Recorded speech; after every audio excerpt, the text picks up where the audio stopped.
tantangan yang tidak mudah, karena nanti kalau Bapak Ibu ketemu dengan teman-teman kita Protestan agak berbeda sedikit gitu ya. Karena teman-teman kita Protestan kan sola gratia, seluruhnya adalah rahmat. Maka kan menjadi pertanyaan bagaimana partisipasi manusia kalau seluruhnya rahmat, kalau seluruhnya sola gratia itu.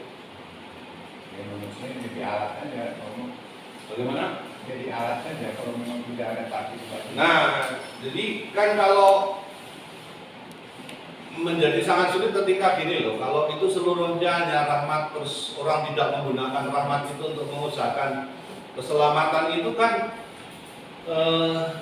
seakan-akan manusia itu tidak diperhitungkan oleh Allah, padahal Allah itu mengajak manusia ikut di dalam karya keselamatan itu.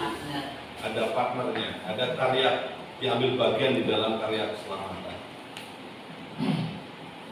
Ini yang saya kira menjadi perdebatan yang panjang. Karena kalau orang mengatakan ya semuanya rahmat, nanti orang diam saja, bahkan mungkin berbuat sesuatu yang jahat pun, itu jelek pun, itu lalu bisa pokoknya karena rahmat ya saya selamat. Memang benar dalam arti bahwa karena permandian kita diselamatkan. Tetapi kan janji baptis itu harus diaktualkan. Kita ingat toh janji baptisnya? Bapak Ibu ingat nggak janji baptisnya? Selali. Oh, selali. Masih kecil. Lah iya, tapi kan kita mengulangi terus.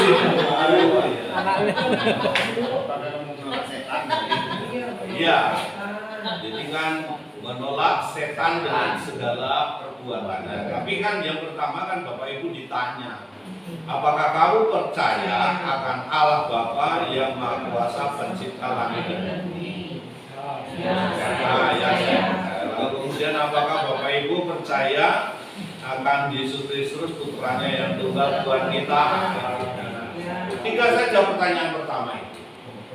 Lalu kemudian menolak setan dengan segala perbuatannya. Jadi ditanyakan imannya dulu. Nah inilah yang dikatakan nanti, maka Rasul Yakobus kan mengatakan iman tanpa perbuatan adalah sia-sia. Bahkan Rasul Yakobus itu sampai mengatakan, kalau kamu itu tidak bisa menunjukkan, saya akan menunjukkan imanku dalam perbuatan. Memang kita semua menerima rahmat itu, tapi kita harus bekerjasama. Nah ini persislah yang mau dikatakan itu.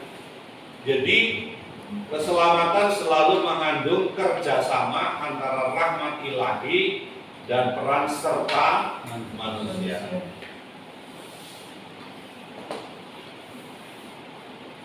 Seluruh kisah berpusat pada Musa, bukan pada Yahweh, kecuali ayat 14 sampai 15. Jadi maka yang ditampilkan di situ kan Musa. Jadi Musa yang mengangkat tongkatnya itu, lalu kemudian dia di atas bukit. Kalau tangannya itu capek, itu Amalek menang. Kalau tangannya diangkat, jadi itu kan sebenarnya merupakan simbol.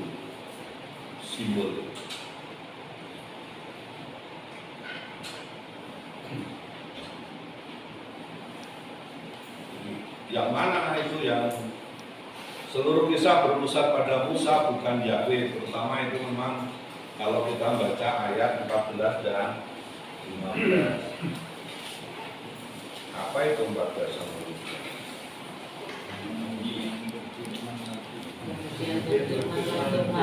Kepada Musa, tuliskanlah semuanya ini di dalam sebuah kitab sebagai tanda peringatan, dan ingatkanlah ke telinga Yosua bahwa aku akan menghapuskan sama sekali ingatan kepada Amalek dari kolong langit.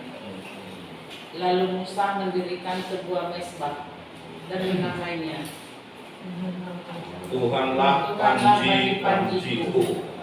Dia berkata, tangan di atas panji-panji Tuhan. Tuhan berperang melawan Amalek turun-temurun. Ya. Tapi kalau kita lihat bagian di atasnya itu sangat nyata bahwa sebenarnya yang mau ditunjukkan nanti peran dari Musa. Ini memang ya ada unsur, tetap ada unsur manusiawinya, ada unsur ilahinya. Sama di dalam gereja sekarang itu juga ada unsur manusianya, ada unsur ilahinya. Itu tetap dua hal itu ada di dalam gereja.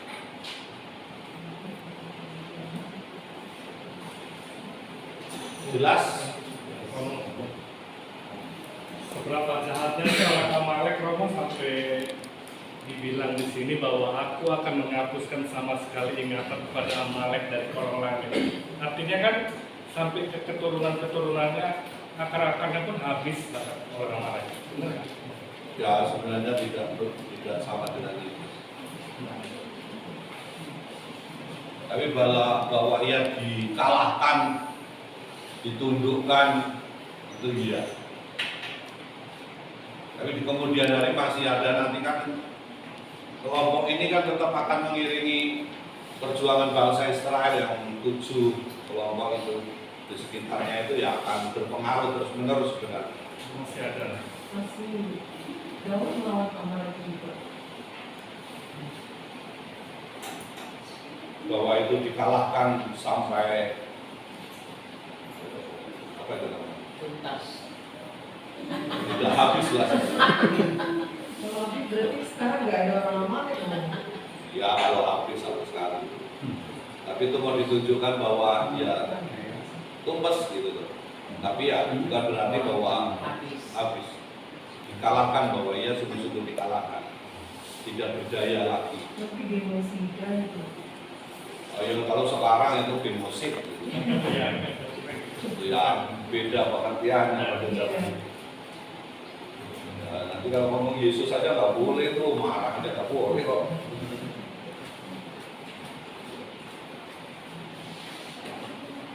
Saya beri beberapa catatan Bapak Ibu berkaitan dengan ini. Ya, ayat 9 misalnya, Musa meminta Yosua untuk mempersiapkan perang, tetapi Musa sendiri yang akan berdiri di atas bukit. Jadi dari situ kelihatan bahwa secara real Yosua yang berperang, tetapi andil besar bagi kemenangan itu terletak pada Musa. Gitu ya.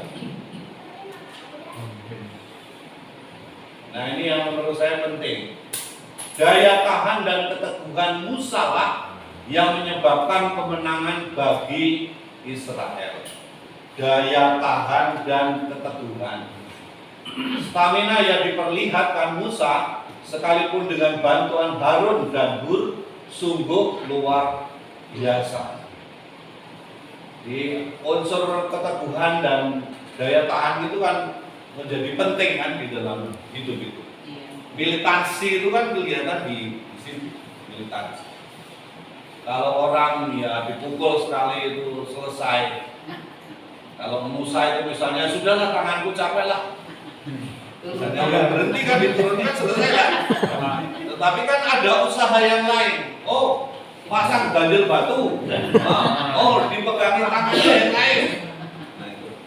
Coba kalau megangin tangan itu dari pagi sampai sore. Nggak mudah kan? Dari situ mau menunjukkan itu loh. Daya tahan dan keteguhan. Jadi poin inilah di dalam usaha manusia untuk mencapai keselamatan itu merupakan unsur yang penting, daya tahan. Saya itu selalu ingat itu ada Romo Abdi almarhum itu kalau mengejek kami itu sangat tandes itu. Kalau frater-frater itu tidak tahan itu sudah mungkin habislah. Dia selalu, mas kamu itu masih muda, imbas-imbis. Nah, itu apa bahasa Jawa itu? Kalau imbas-imbis itu nggak punya nyali, nggak punya daya, nggak punya kekuatan lah. Lemah kok. Lemah sekali itu mungkin.